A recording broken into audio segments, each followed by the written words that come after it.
안녕하세요. 오늘은 신명기 7장입니다. 6장에서 구조를 아는 것이 이 설교, 본문을 이해해 나가는 데 도움이 된다고 말씀을 드렸어요. 간단하게 복습해 봅시다. 그 땅에 들어오게 하실 거예요. 가면 두 가지 가능성이 이스라엘한테 열려요. 하나는 우상 숭배의 가능성이고 하나는 사명의 가능성이죠.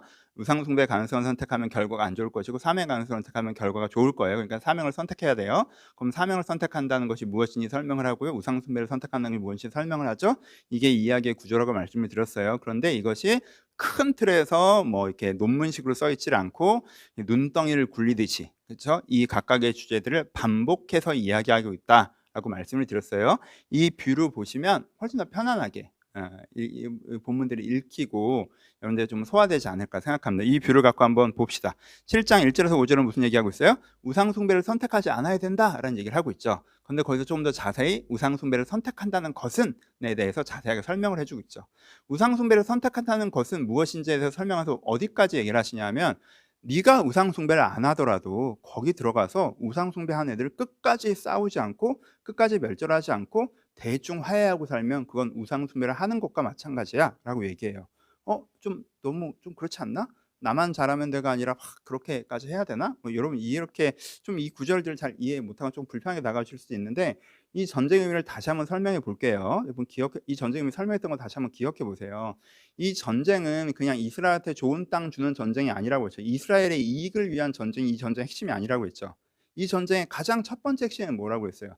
악한 것에 대한 심판이라고 했죠. 400년 동안 너무 악하게 이 땅을, 말도 안 되는 세상을 만들어 놓은 그런 말도 안 되는 세상을 무너뜨리는 전쟁이라고 했어요. 그렇죠? 그럼 무너뜨리는 전쟁을 했으면 그것을 끝까지 무너뜨려야 되잖아요. 근데 이스라엘이 그것을 내가 악을 미워하고 선을 구축하는 전쟁을 싸운다면 나한테 피해가 되더라도, 그러니까 끝까지 싸워나가야 되는 거죠. 그렇죠?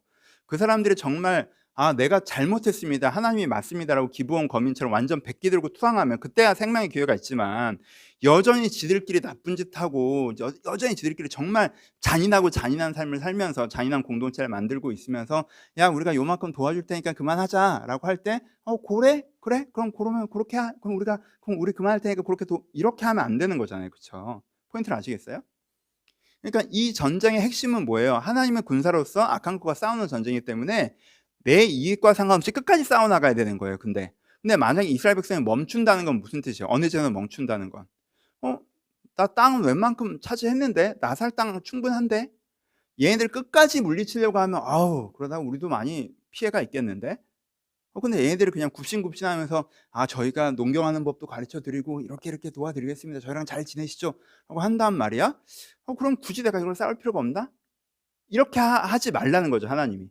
그렇게 한다는 건 뭐예요? 중심이 이익으로 바뀐 거잖아. 선함이 아니라. 내가 선함에 대한 기준을 가지고 악한 것에 분노하며 니네가 회개하고 변화되기 전까지는 아니면 끝이야, 니네 진짜. 이렇게 막 하는 게 아니라, 내 이익되는 만큼 뺏었다가 뭐 이 정도면 내 이익은 충분한데 오히려 여기서는 화해를 하는 게 나한테 더 이익되겠는데 하고 하면, 중심이 뭘로 바뀐 거예요? 이익으로 바뀐 거잖아요. 포인트를 아시겠어요?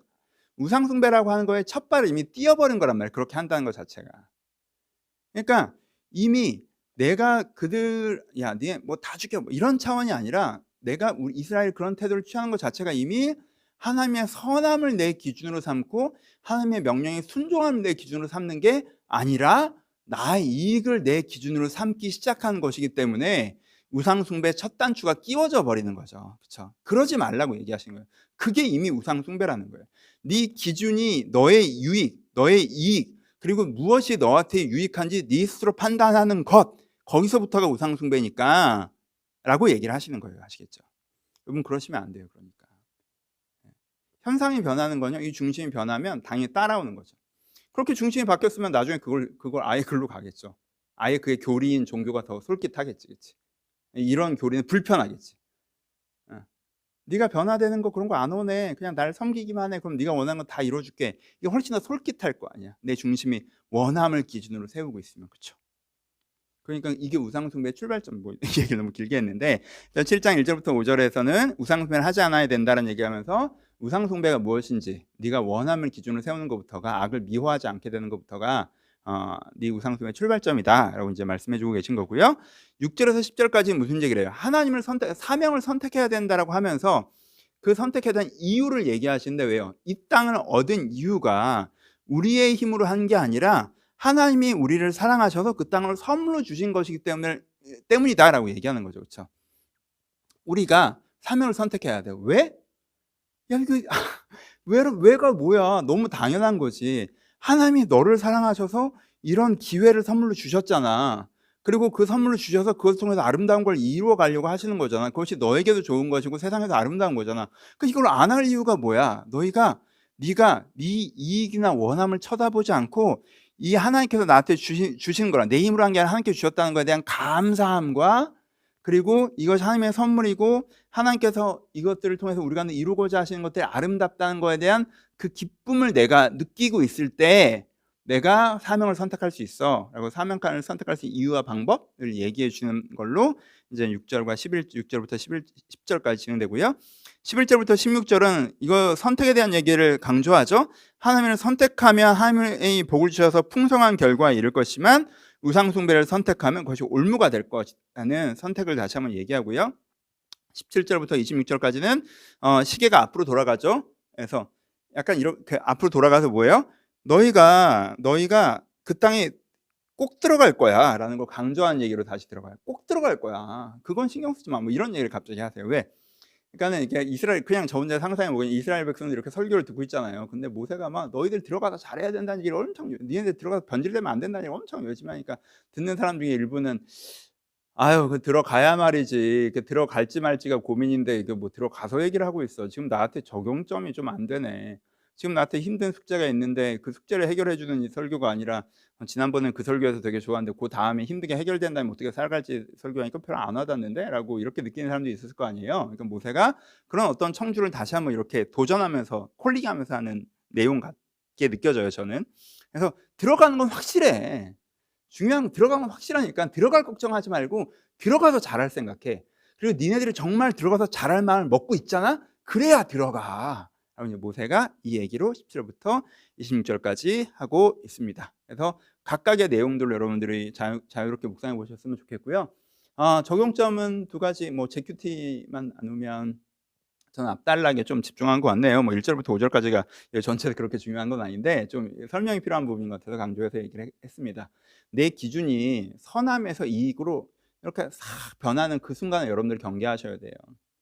내 삶의 기준이 하나님, 제가 하나님을 사랑하는 게 내 삶에 되게 중요한 기준이고, 내가 선함이 내 안에 정말 기준이고, 내 안에 사랑과 선함, 내가 내 삶을 사랑하고 내 가족을 사랑하고 내 사명을 내 사랑, 이 선함이 내 기준이어야 되는데 거기서 살짝 이익으로 넘어가잖아요. 그럼 그때 잘못됨이라는 거에 대한, 내 인생이 꼬이는 거에 대한 첫 단추가 끼어지는 거예요. 그러니까 아예 이 첫 단추가 안 끼어지게 여러분들 마음의 깊이를 섬세하게 살펴보시고, 뭐야 나 요즘엔 되게 내 이익에 따라서 움직이려고 하네, 이익을 내 자꾸 기준으로 뭔가 판단하네, 그때부터 회개하셔야 돼요. 현상까지 변하기 전에 그때부터 해결할 수 있게 여러분들 중심을 잘 살피시고 하나님 안에서 여전히, 여러분 하나님 여러분 인생 어떤, 여러분들 힘으로 그거 다 한 거 아니잖아요. 하나님께 얼마나 많은 걸 해주셨습니까? 그 해주신 게 그냥 그래 해주셨으니까 해야지가 아니라 해주신 거에 담긴 사랑을 여러분들이 느끼지 않습니까? 그러니까 여러분 그것으로 여러분 동기부여 돼서 여러분 중심을 잘 지켜가셨으면 좋겠다라고 다시 한번 강조합니다. 감사합니다.